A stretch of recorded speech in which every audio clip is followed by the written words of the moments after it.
in the future to where y'all cleaned up the streets with my good brother Golden Child.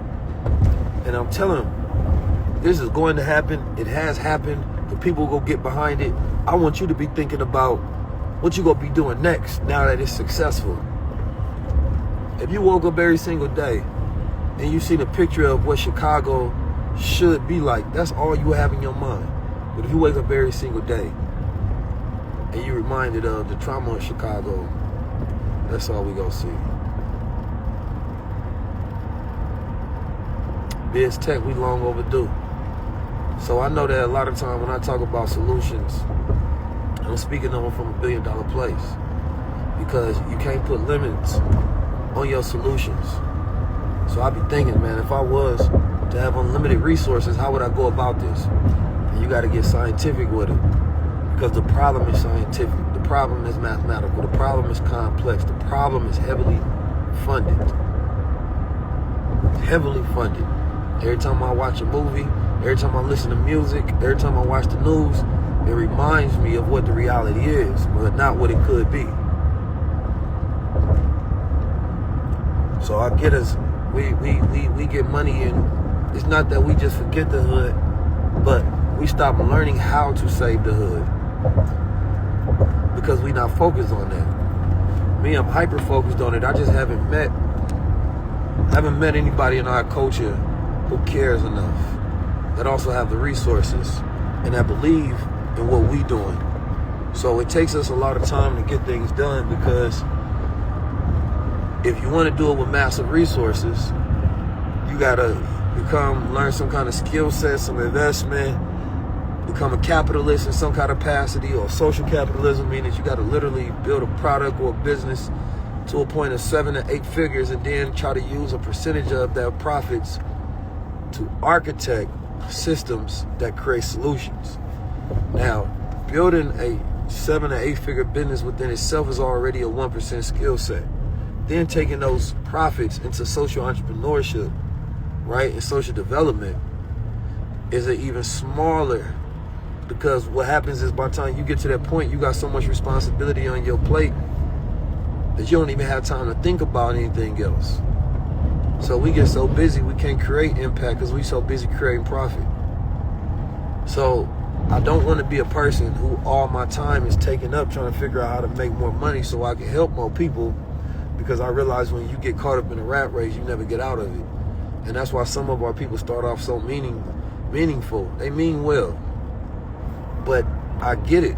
Now you got so much responsibility, you can't take time out to go figure out how to make the most impact.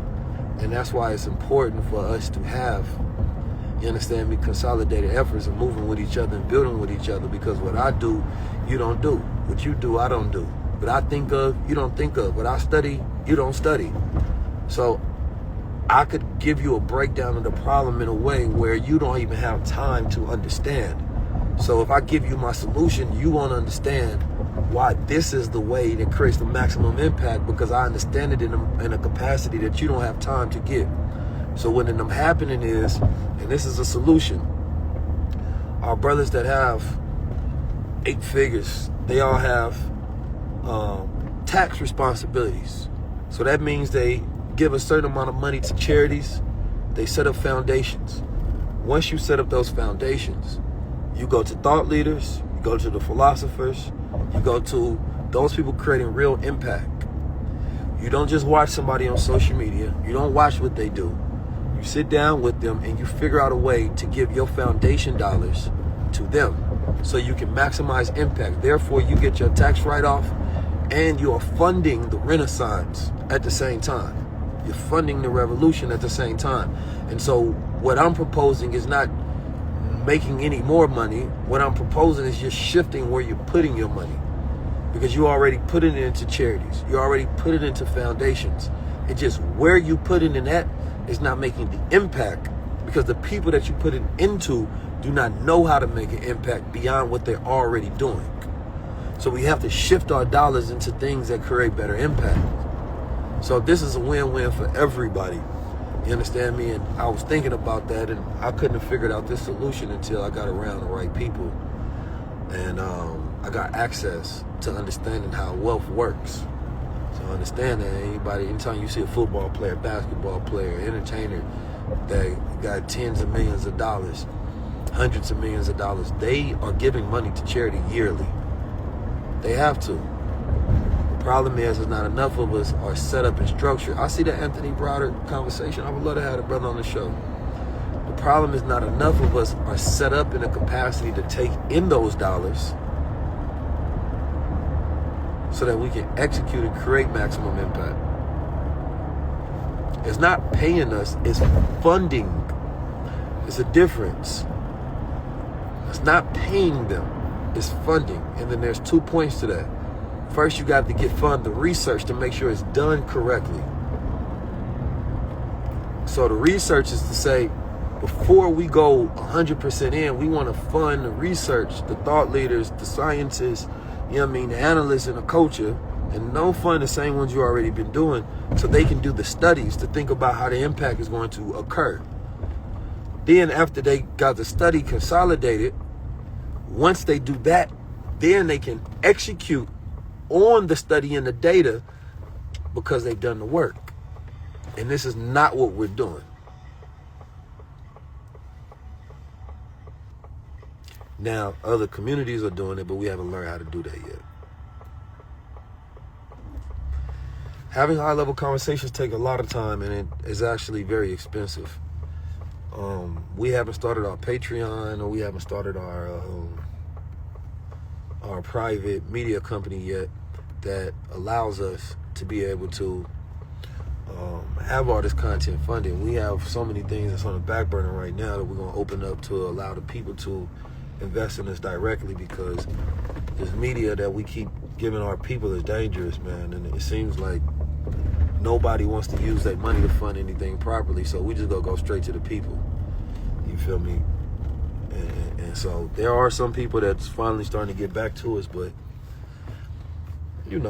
I just know that we got like a solid year before we get these things together. And that means that we ain't got time to be penny pushing. You feel me? We got to really make the impact now, because it's now or never, people. This is our generation's opportunity to make things right, to set the record straight so the next generation is living correctly. But I just feel like we do everything else but the right thing. And the people that fight the hardest, they so busy fighting, they don't even know how to make maximum impact either. They got so much passion, but they often lack the science and the systems behind that passion. And I hate to see it, because I see them dying out there on the front line. I see them giving their all to it. And they in the trenches. They on the front lines. They going to the grieving mothers and fathers. They dealing with our people daily that's sick. And so they say, I know what the people need. But they know an aspect of it. And what I've learned to do is learn to shut up and listen, because there are some people who have solutions that from perspectives that I never understood. And so that's why I say it's not about one person's ability to solve a problem. It's about the collective ability to solve our own problems. And that's where wisdom takes me today.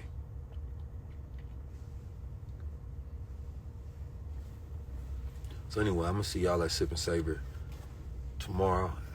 Pull up, have some Supermind with me. You understand me? We're going to be pouring some of that Supermind for free for you. It's a cafe. Show up early, show up on time. I see y'all. Peace to the family, peace to the gods. Y'all share it with somebody who can make it.